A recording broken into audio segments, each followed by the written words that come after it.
Cuántos meses pa lang desde acaba construir con este puente na Culianan que parte del bypass road pero tenía este mga grande rajadura. Visible el mga rajadura na ambos law canto del puente. Portion también de este Elia abaja un poco. Según con Consel Jimmy Villaflores, necesita compone con este enseguida el contractor del proyecto. Posible según ay mas agrava el mga rajadura na puente si hindi con este pone atención enseguidas. El contractor, for sure, también con ese defecto, ¿no?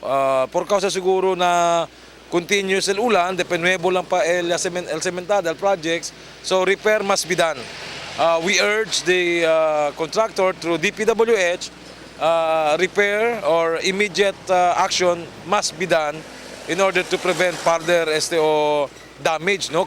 Según con Villaflores, más que proyecto del gobierno nacional por medio del DPWH, importante siempre que ayuda visa con el gobierno local, siendo el mga vivientes del ciudad el ay usa con el puente y con el entero bypass road.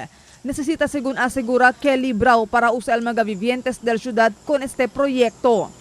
El miedo para mang-collapse tali kay basta once mira kita crack, it's not a hairline crack. Crack ka de braza, pwede ka na kulebra niya. So, yung meron na video, disturbing because although it's a national government funded projects, but we should always remember end users, el Samungueños. Mientras tanto, ya lleva si Villaflores con na atención de Engineer Artemio Marcera, el project engineer del bypass road.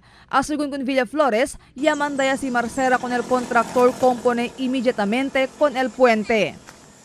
Instruction del engineer Marcera na contractor is immediately conduce el